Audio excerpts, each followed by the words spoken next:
All right. I think we're ready to get started this morning. So the House Committee on Higher Education will come to order. Clerk will please take attendance. Chair Glanville. Present. Representatives Reingans. Present. Colazar. Scott. Present. Burns. Here. Kofia. Here. Hill. Here. McDonald. Present. Pies. Present.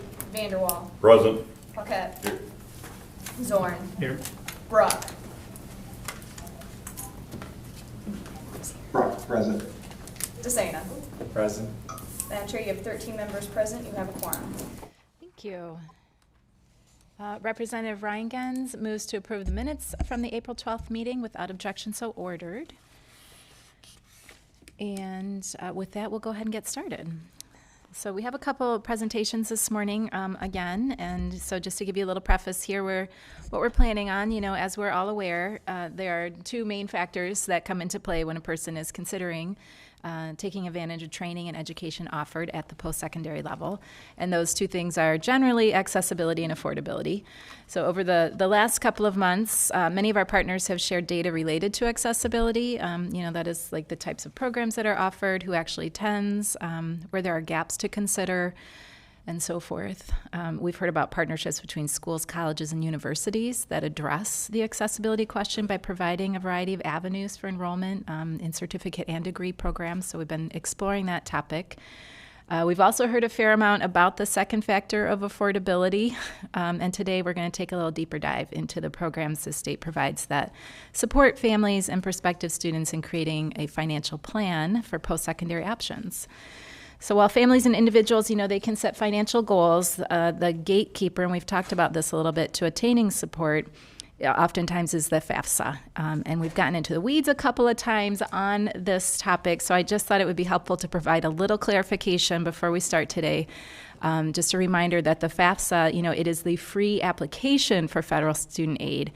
As the name implies, FAFSA is not a grant or a scholarship or a loan program. It is that application, right, that's used to collect all the necessary financial data that helps determine what types of financial aid a student might be eligible for. So that's going to fall, right into this affordability category. We'll be hearing a little bit more about that. And of course, the Michigan Achievement Scholarship, we're using the FAFSA here in the state to, once students complete that, they automatically get that scholarship. There's no additional box to check or anything else. And so we've heard quite a bit about that, but I just wanted to remind us all what we're using that application for and how it plays into this. So with that, I would like to welcome our guests this morning from the Office of Post-Secondary Financial Planning. We have a few folks joining us, Bureau Director Robin Lott, Diane Brewer from the Michigan Education Trust, Diane Cosme, and Scott DeVerona are from some, are you doing are we going it one by one, or? Okay, if you can just introduce yourselves and your office as well as you're stepping up, that would be very helpful. So thank you. And Ms. Lott. Thank you.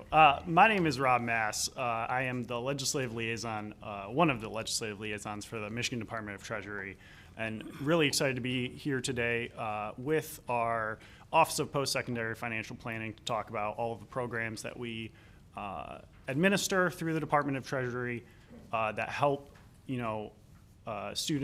prospective students gain access to higher education, whether that be at a college or through skills partnerships or trade schools in our partnerships with LEO. So with me today is Robin Lott, the Bureau Director of the Office of Post-Secondary Financial Planning. I know that there is a lot of money that the state puts into the various buckets, but the programs that we administer aren't all just distributing money. There is also the opportunities that we provide for Michigan families and your constituents to save their own money and help them access and afford college. So with that, I'll turn it over to Robin. Thank you so much, Robin. Good morning, everyone. Thank you so much for having me today and our team from Treasury. As you heard, we're with the OPFP. Love acronyms. But families are faced with many challenges nowadays in just life, right? But also in trying to navigate the whole field of higher education and what they can do to help their students. So we know that the earning potential among those students that are successful in higher education of any type, right? It could be trade school, it could be college, whatever that is, they have a much greater earning potential over a lifetime. Could be $1 million or more over a lifetime. We know that it will reduce the possibility they may become incarcerated, homeless. It really is mostly higher educated folks are actually in a better health situation as well, both mentally, physically. So we are here today to share with you what we do at Treasury. Our primary objective is always to expand access to higher education in Michigan. It's my pleasure to work with what I call Treasury's Dream Team. We are the dream team of Treasury because we help students, we make dreams come true by encouraging families to not only save for higher education, we offer scholarships, as you've heard, and we also monitor student loans, and we offer savings for disability expenses. So with me today, I'm not going to belabor, I just want to say hello to you and thank you for having us, but I'm going to turn it over to my team. First of all, you're going to hear from Diane Brewer. She's the Executive Director of Michigan Education Trust, and then you'll hear from Ms. Diane Cosme. She is the Executive Director of the Student Scholarships and Grants, and pulling up the rear will be Mr. Scott DeVerona. He's the Executive Director of the Student Loan Repayment Division and also administers the MyAble platform. And then I'll come back and wrap it up with you. Thank you again. Diane?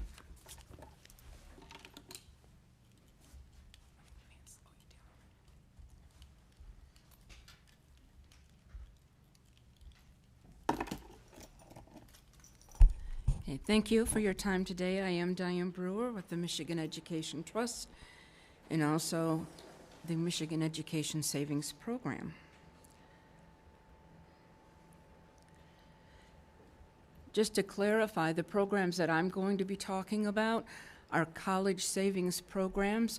We do not receive state appropriations to run these programs. These are funded by the purchasers and account owners that enter into our programs. And by statute, we are funded by up to 1% of the assets of the programs to do all of the administration for each of the programs. So MET actually predates 529, which is the IRS designation for programs that offer tax-advantaged college savings. So that happens on two levels. On the state level, it offers a deduction to the purchaser. Federally, all of the programs are the same in that purchasers and account owners do not have to pay gains tax as tuitions increase in the case of MET, or as earnings are garnered in the case of MESP. So we're a large program, $1.1 billion in assets, over 128,000 accounts currently. So we do have to administer the program in accordance with state laws and regulations. We have statute, we undergo actuarial reviews, we undergo audits, all of those are posted to our websites. Our premise is that with MET, we offer prepaid tuition. So an individual may purchase credit hours today for use in the future. MET as a trust grows the funds to meet that future obligation. So a credit hour for an infant today is paid by a purchaser. As tuitions increase while that child grows, that purchaser is not worrying about that. That's up to MET. We employ the Bureau of Investments within Treasury to grow those funds. So that is the premise of one of the two types of 529 plans, which is prepaid tuition. The second type of program came along in the year 2000, and it's a complement to MET. Now this is the Michigan Education Savings Program. It's an investment-based program, much along the lines of a 401k. Again, there's tax advantages for an account owner to enter into this type of savings program. They get to claim up to $5,000 a year if they file individually, or up to $10,000 a year if they file jointly for contributions that they put into the MESP program. And again, earnings are not taxable while the fund is growing. And then in the end, if these funds are used for higher education purposes, they're not taxable at all. It's only when they're withdrawn and used in a non-qualified withdrawal situation that the earnings would be taxable, because these programs involve after-tax dollars. And again, a large program for the state of Michigan, $7.1 billion in assets and over 300,000 account owners. Again, posted to the website are the audits and actuarial reviews. We do have a program manager. We contract with TIAA CRUF to administer the program, which I work with them and oversee that the contract is maintained according to state law. There is another program, Michigan 529 Advisor. It's patterned along the lines of MESP. Again, it does have tax benefits. The difference here is that this is a broker-sold program. The account owner would work with a broker to get involved and manage this program. We consider the other two programs to be direct sold. So they're not commissionable, they're low cost, they're handled by staff within the Michigan Education Trust and the Michigan Education Savings Program. We do have charitable options within MET.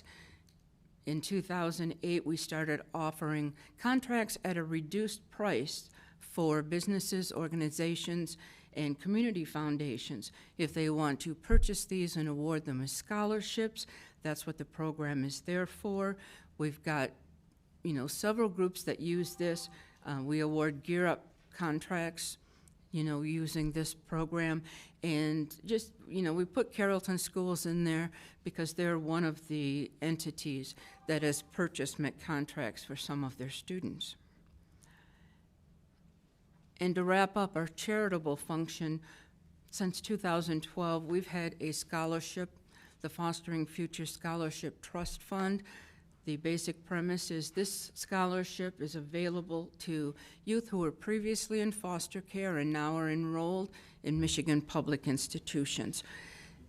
We've had a warm welcome for this program. We do fundraising on top of TANF dollars and a legislative appropriation to not only help with tuition, but also room and board and books and transportation and all those other experiences and expenses that make up, the college experience. So we have a lot of support from MDHHS, from partner organizations, from campus coaches throughout the state that help and mentor these students so that they too can complete their dream of having a college education. So at this point, I'm going to turn it over to Diane Cosme. Thank you so much.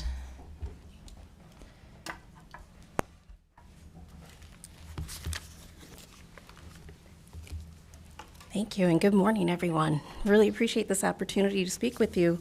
I'm going to give you a little bit of a background on our area, the area that I oversee, which is Student Scholarships, Grants, and Outreach, SSGO.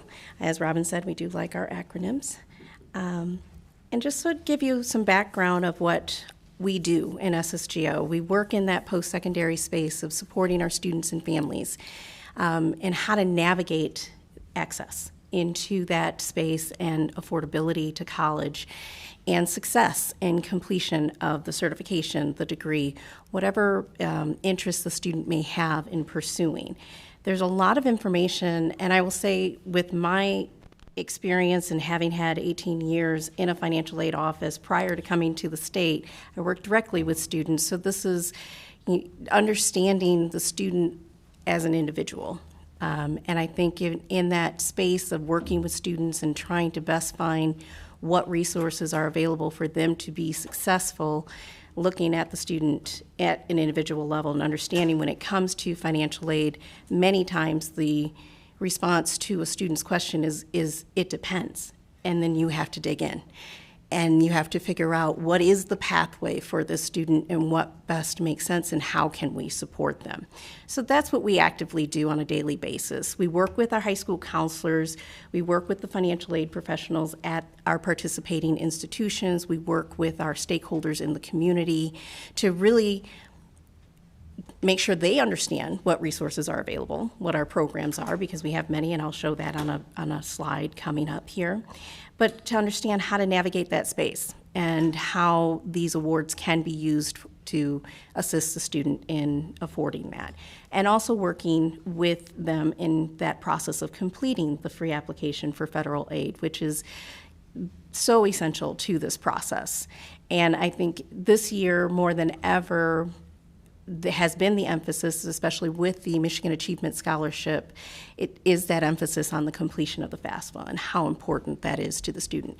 It not only is the gateway for the Michigan Achievement Scholarship, there are other doors and avenues that open through federal grants, through institutional grants, by completing that application. So just getting a student to understand it is a free application. There's no cost to completing this application, and there are many entities available to help the student in completing it, because it can be a little intimidating to initially complete that application. One thing that we know is the Department of Ed is working on FAFSA simplification, which for any of us who have been in financial aid, we wonder if that's tongue-in-cheek when they say FAFSA simplification. But it is supposed to be more intuitive. It's supposed to help the student to not be so intimidated by the application process, but it will change how the student understands the flow of the application. We will have, because of all of the changes that are coming, they will be delaying the rolling out of the 24-25 FAFSA from October to December. So that's a couple of months difference as far as how soon the student will be able to complete those applications. And the process will change. What we're currently using is the expected family contribution. And that will then change to a student aid index. And so we are still trying to determine in the financial aid arena how much of an impact that conversion will make. And there's a lot of activity that's going to be happening throughout this summer to better help us identify what those changes will really mean to our population of students. So again, we work to identify the resources to the student, make sure they understand what those resources are, awareness throughout the community of the importance of the FAFSA and what's available to them through our programs. So I think we've ramped up quite a bit in our process as far as getting students to know all the different programs as listed here that we administer and the partnerships that we have with Leo 60 by 30 in their programs, and making sure that students understand all of these programs are possible and available. We just need to make sure that they understand what the process is and how to access that and what institutions are participating institutions and how we interact with the institutions to best help them to support our students. So that's a lot of what we do every day. Here's just a sneak peek of our 4 regions that we have and our outreach representatives who work across the state of Michigan. That upper region looks really intimidating. If we Nick does an amazing job with that region, and it's just, if we're looking at population of those different counties, it does balance out. We have brought on a new outreach representative who's not currently on that slide. She's just 2 weeks in with us. So we're trying to ramp up those resources, and they do a phenomenal job of working with the high school counselors and working with community stakeholders to getting information out to our students and going into the high schools and doing one-on-one sessions or doing events that host a number of students. So that is something that we continue to focus on, that we know the importance of having that contact with the student and supporting them, and just being able to let them know that it's possible. If you are considering post-secondary, or maybe it just wasn't really something that you thought was possible, but now with this conversation you realize, well, maybe it is, and you're curious now, and you want to know what's possible.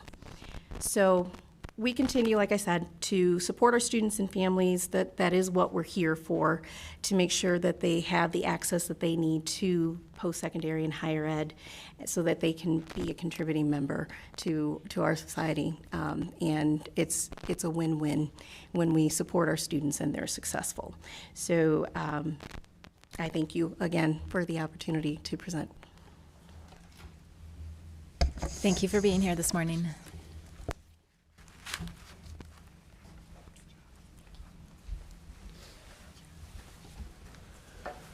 Good morning. My name is Scott DeVerona. I appreciate the time to talk with you this morning about the work of the Student Loan Repayment Division and the MyAble 529 Disability Savings Program. There are two components of the Student Loan Repayment Division. The first is the Michigan Guarantee Agency, which we call MGA, again, another acronym. We administer the FFELP program, Family Federal Education Loan Program, which are federally guaranteed student loans, and the Michigan Student Loan Program, which administers the MyLoan program, which is a state private loan. MGA is responsible for the collection and administration of all FFELP loans in Michigan. The program stopped issuing loans in 2010, but there are currently over $800 million outstanding. Collections on the FFELP portfolio was paused in 2020, March of 2020, and remains on pause today. The Michigan Guarantee Agency ceased all collection activity. We returned all IRS offset payments. We released all administrative wage garnishments, and we have waived all the missed payments that have processed during that period. However, we do continue to encourage our borrowers that have balances outstanding to make voluntary payments, especially while there's a 0% interest rate on all federal loans. MGA continues to await the resumption of collections, the announcement from the Supreme Court on the determination of federal loan forgiveness. However, if the court approves the plan as it currently stands, the Michigan Guarantee Agency outstanding balance will diminish by approximately 75%. Most of our borrowers, 75% of our borrowers, have a less than $10,000 balance, and most of those borrowers will have their loans forgiven if forgiveness goes through.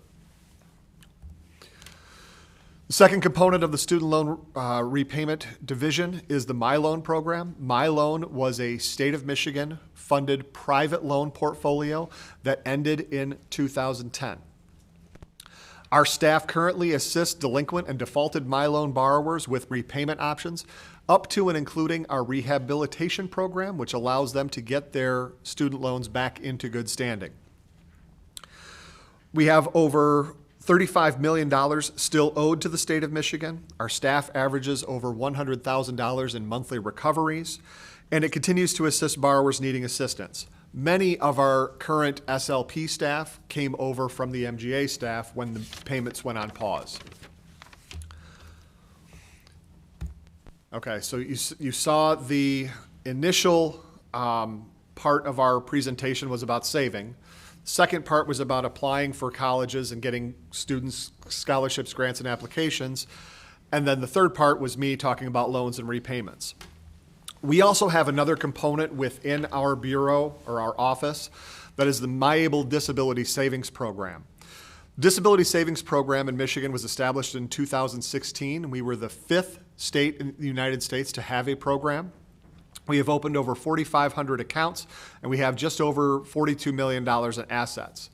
This program allows individuals with disabilities and their families to save up to $17,000 a year in an account that they can use for, wait for it, another acronym, QDE, Qualified Disability Expenses. So in order to qualify for this program, individuals must be disabled before age 26. However, in 2 years, that age limit will go from age 26 to 46, which will increase the population of people that are eligible for this program probably by a factor of 2. Contributions to ABLE accounts are tax deductible on the Michigan income tax return, so it's a great way for families to start saving for those disability-related expenses. And those QDEs, qualified disability expenses, can include things like education. You can use it just like a 529 education account, but it can also be used for things like healthcare, transportation, housing, many of the things that individuals with disabilities need on a daily basis. So it's a great opportunity for individuals to start saving for those expenses as well. MyAble outreach is ongoing. I travel throughout the state of Michigan talking to disability advocacy groups, parent groups, financial services organizations, anybody who will listen to us talk about the ABLE program. You do have one of our flyers in your packet of information. If any of you need more program details or you'd like information for your constituents, please get in touch with us. Excuse me. With that, I'm going to turn it back over to Robin, I think, to talk about financial literacy. Thank you, Scott. How to fix this down? I missed something. And with that, that pretty much is it. I just wanted to add a little tidbit more about financial literacy and financial wellness. So as part of our bureau, we also assist Treasury Eubanks in talking and planning activities, if you will, for financial wellness. We have a great website out there. We coordinate and basically talk with DIFS, LARA, MDE, and MSHDA. We all collaborate together on things that they're doing as well in terms of spreading the word and educating the public about the benefits of financial wellness. Other than that, I did have a takeaway action item for you. I know that many of you have constituents that probably really either are already involved in some of these programs, are eligible for these programs, or not. And so we are here to help you get that word out. I am sort of like a dinosaur in Treasury. I've been around for 44 years, and in my previous life, as the Met director, I know you all have a TV studio in the House and there's one in the Senate. And you used to be able to do recordings and air it back in your district. I'm seeing smiles and nods. So the team I have with me today, who are really the experts in their areas, and including myself, I'm still learning a lot of the other areas, but we're available to come into your studios, do some little snippets that you can air back in the district.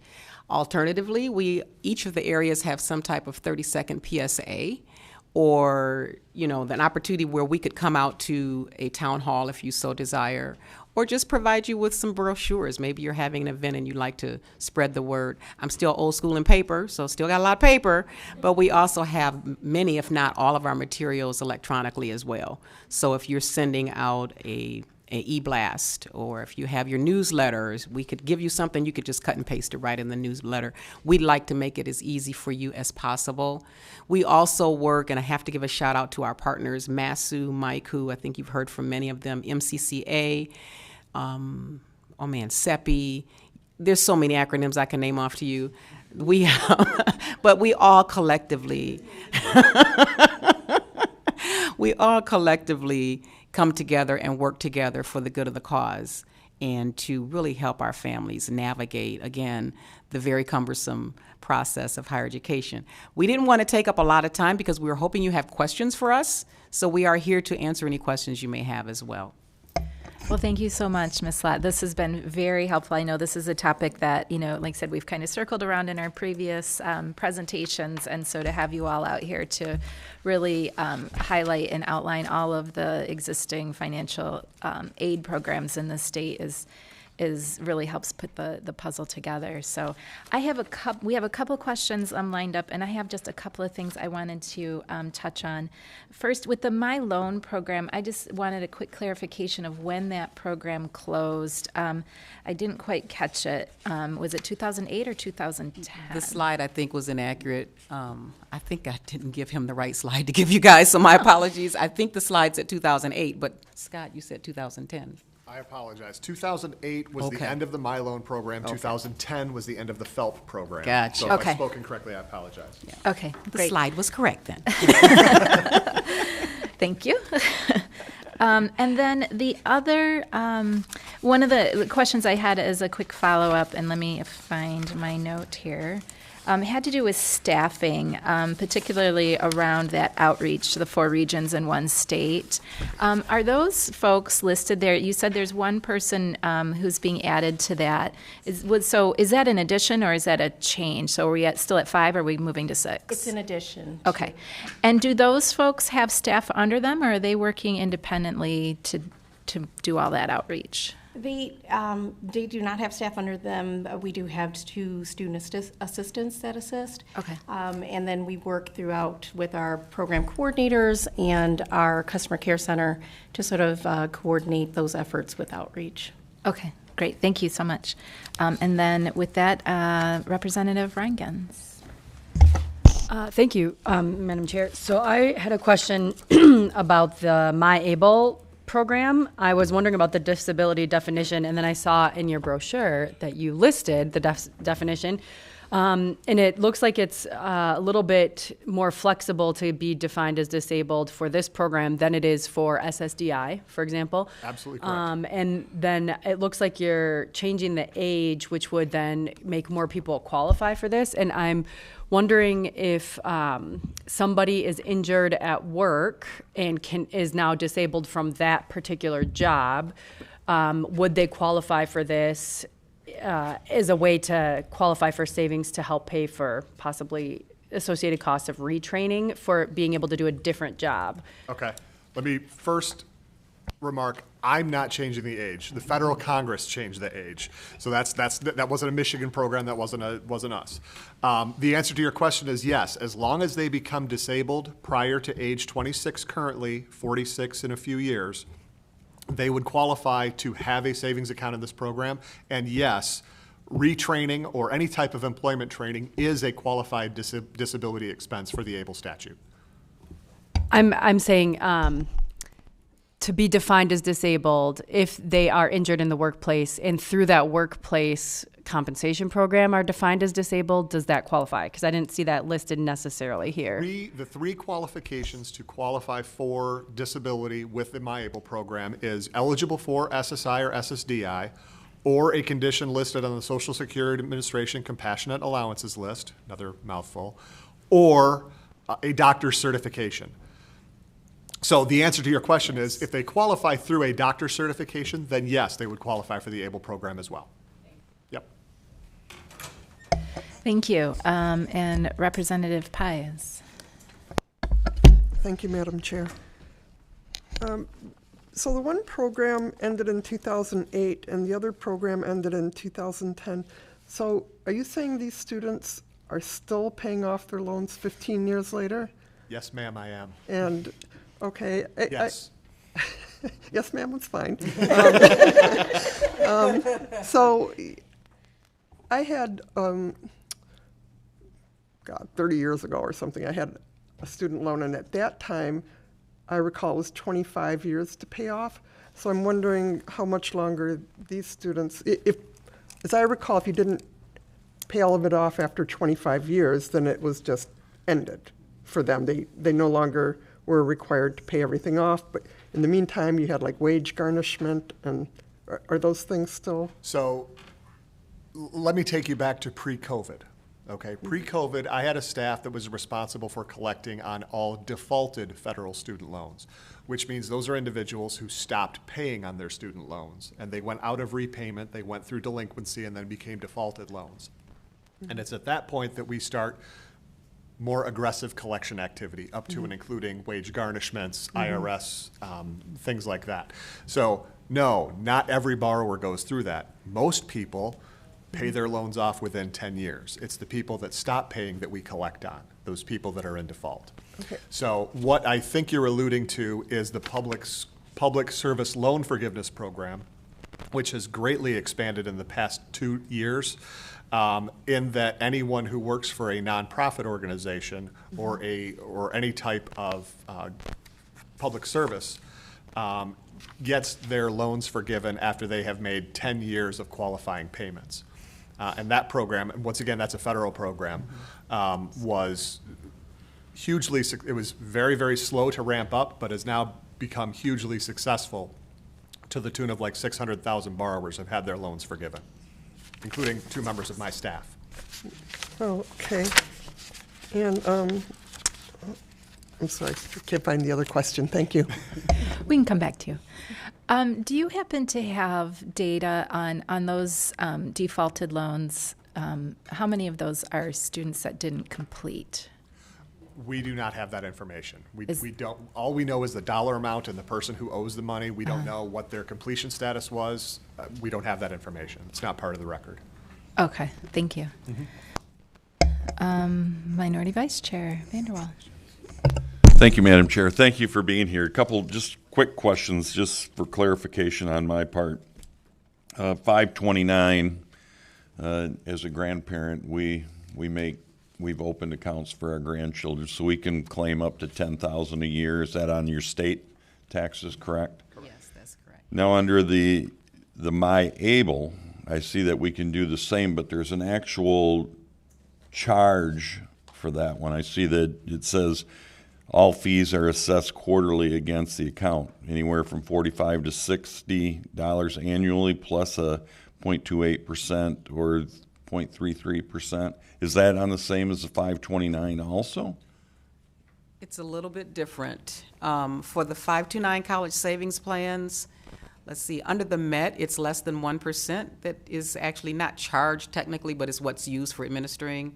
On the MESP, it is, Diane Brewer, 0.7? It's a basis points. It's a percentage of the assets that goes towards supporting the administration of the program, and yes, the account owner absorbs that fee. Okay, thank you. Representative Hill. Thank you. This is fascinating. As someone who took 17 years to pay her loans off, who's counting? That's 4 years of college and 2 years of grad school. And so glad to see there's so many more resources than when way back in the days of dinosaurs before the internet when I did this. And how much stress it caused my family, and how much I absolutely remember the stress. So I really do want to take you up on this idea of supporting folks. As Northern Michigan Upper Peninsula person, yes, that size of that region gave me pause.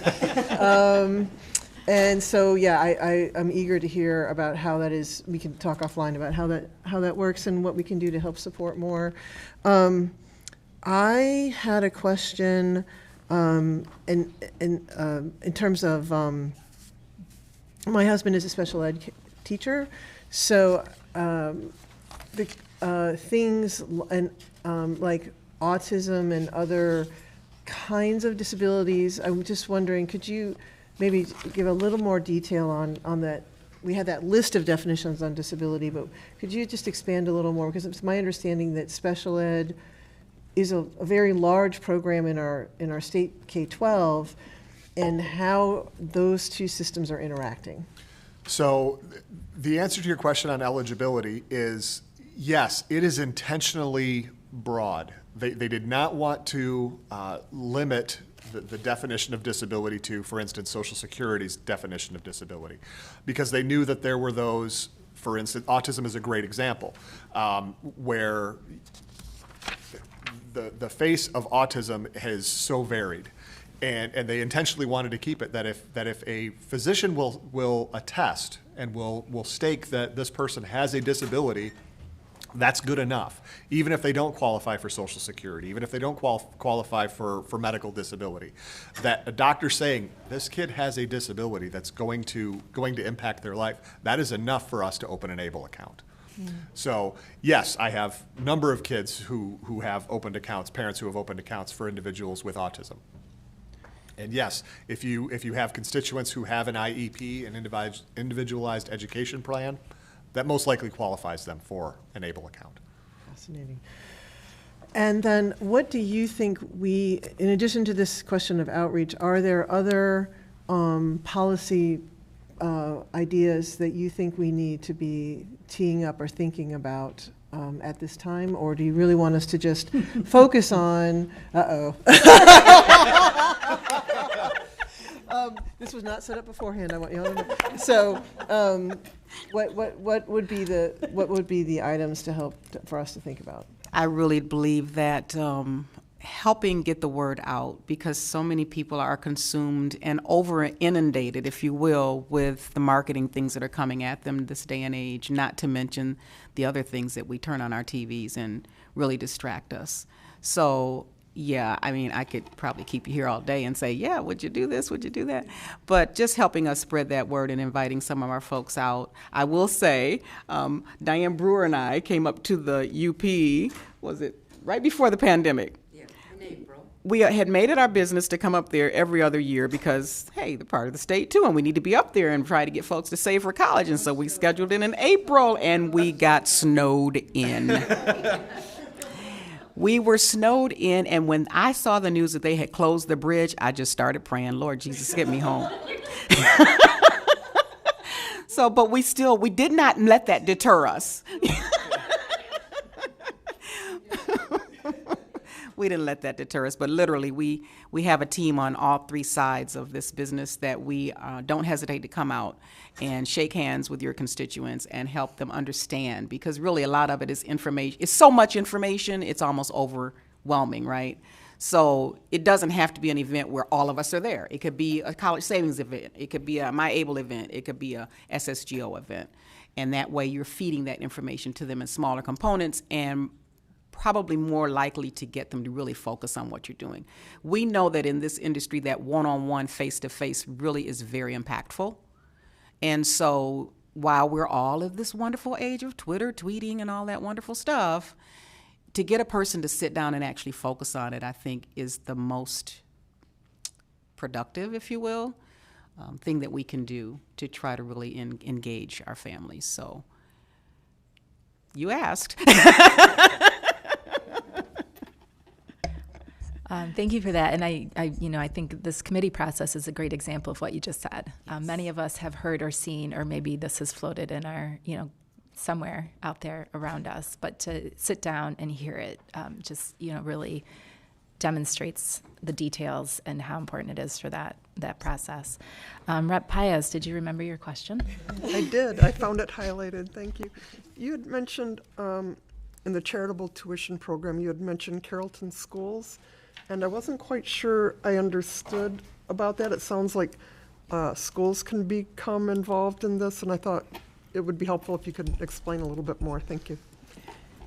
Yes, there's a lot of creative ways that this can be done. In this instance, a superintendent decided that he wanted to purchase a semester of community college benefits for each of the students in his kindergarten class. And at the time, they didn't have to name the student, but they had to name within 2 years the year that this scholarship would be available to them. So an entity could do this as a lump sum, or they could do it on a monthly purchase contract, which I believe is what was done there. And then they set their criteria. Last fall was the first year that some of these students were eligible to actually be awarded this scholarship and to use it. So that's one example of how a school district or a foundation can use the program.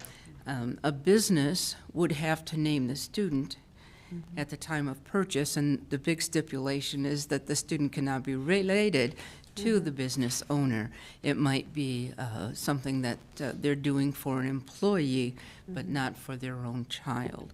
So that's just two different ways of how these can be just, constructed. So the school system used then, it siphoned off some of their state funding? We're not sure what. We're not sure how they funded it. We're not sure how they funded it. Okay, thank you. Yeah, we don't ask. So. Thank you, Madam Chair. Well, and many school districts have a foundation, right? So there's a variety of ways that could have been funded. That could be, yeah. And their only other criteria was that the child had to stay in the Carrollton School District and graduate from Carrollton Schools. So each school district or business organization can, like she said, they can designate what criteria they want to use in awarding it. But that's what they used, was to try to encourage people to stay in the district. Wonderful. Representative Vanderwall. Thank you again, Madam Chair, and thank you again for being here. Just a quick question on the 4 regions in the state.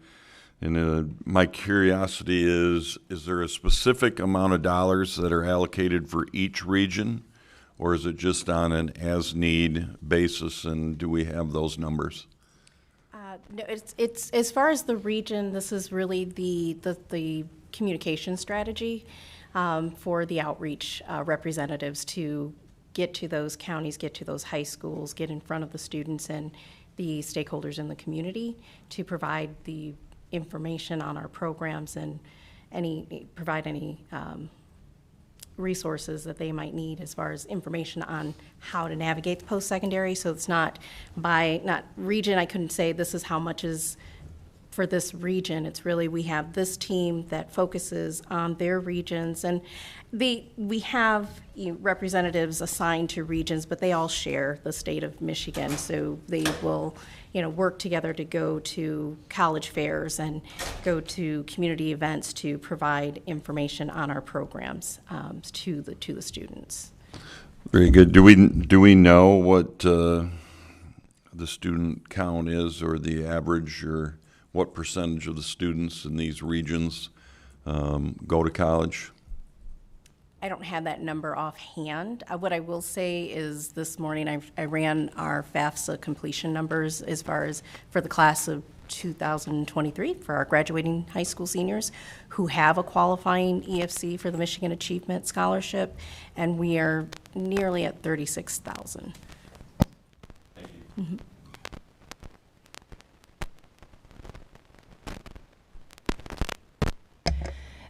Rep. Paquette.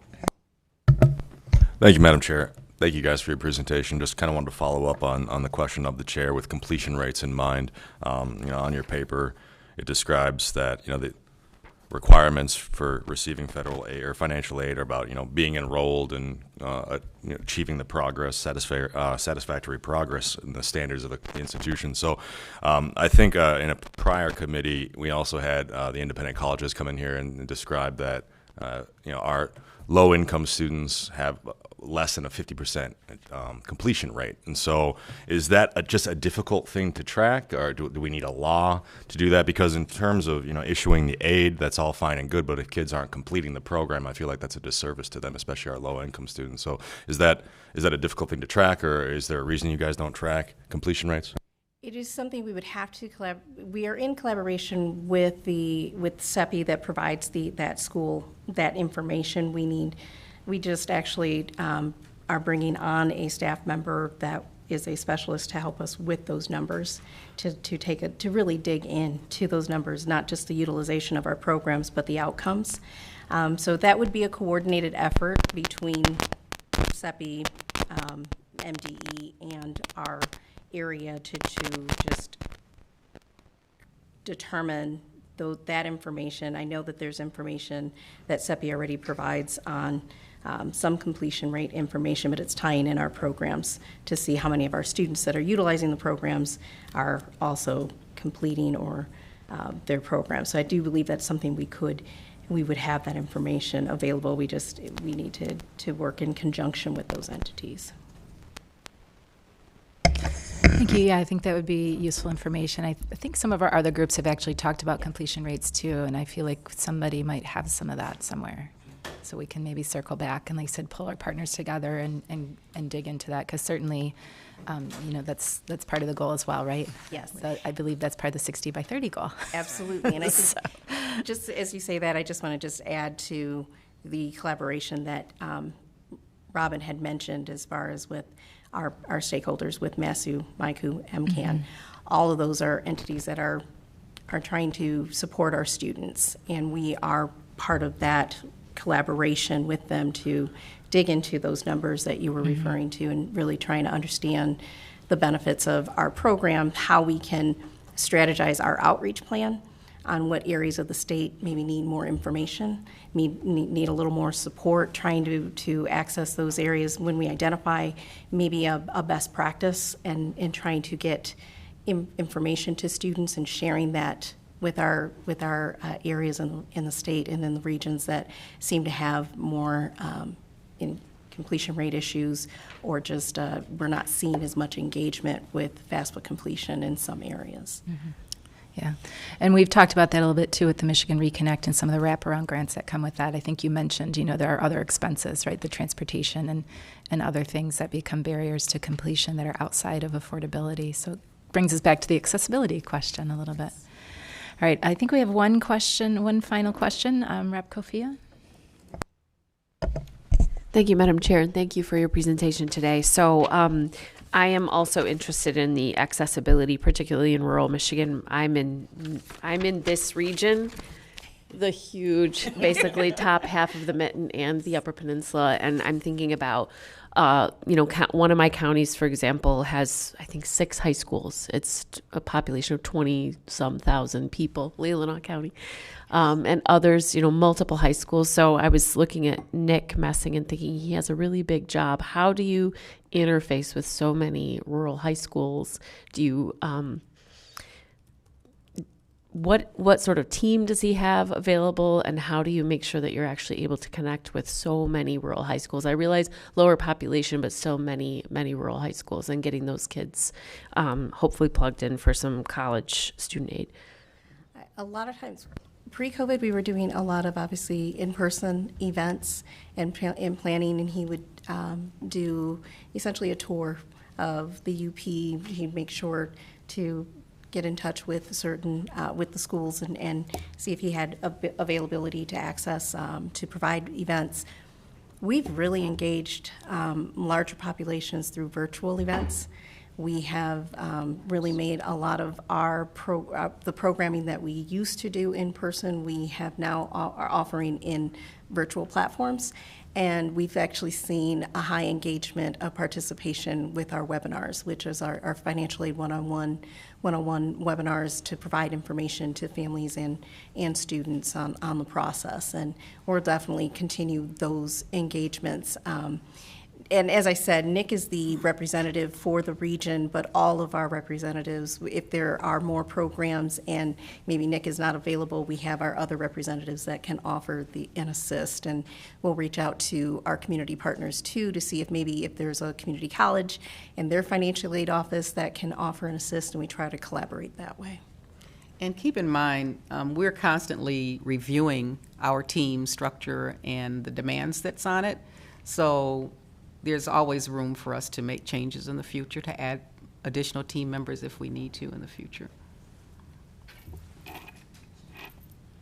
Thank you for that. And just a quick follow-up. I'm wondering, and perhaps this has been asked in a different way by others, but are you honing in by region on levels of students following through and actually applying for student aid? Because what I would be interested in is comparing by region, if you're seeing higher or lower follow through, and sort of being able to then assess, is it more rural students, is it something else that maybe those are lower, which could then inform if you have enough staff to reach those students effectively and engage them, especially because many in that huge region, there aren't even necessarily community colleges. I'm looking at Brandy back there, in some of these very rural northern Michigan areas. We do. My outreach manager is taking a look at some of that information as far as where have we done events and where are we seeing like our FAFSA completion numbers. I don't have those numbers available right now, but that is something that we are looking at. And we'll be happy to share once we get more information. Absolutely. Are there any further questions? All right, well, thank you so much. I appreciate you putting the action items back up because I wanted to circle back to that. And I think Rep. Kofia set us up for that as well. Just a reminder to everyone here that we are certainly, can be supports in the work that you're doing and making sure that we're sharing information when we're at our coffee hours and events and things and, holding an event, a town hall, whatever we can do to help promote this. I think we are all excited about getting our kids into, and even our adults, right, into those post-secondary options. So whatever we can do to help. So with that, let me see, what do I got? A couple final orders of business. Well, thank you very much. Thank you. Thank you all for being here this morning. And there being no further business before the committee will stand adjourned.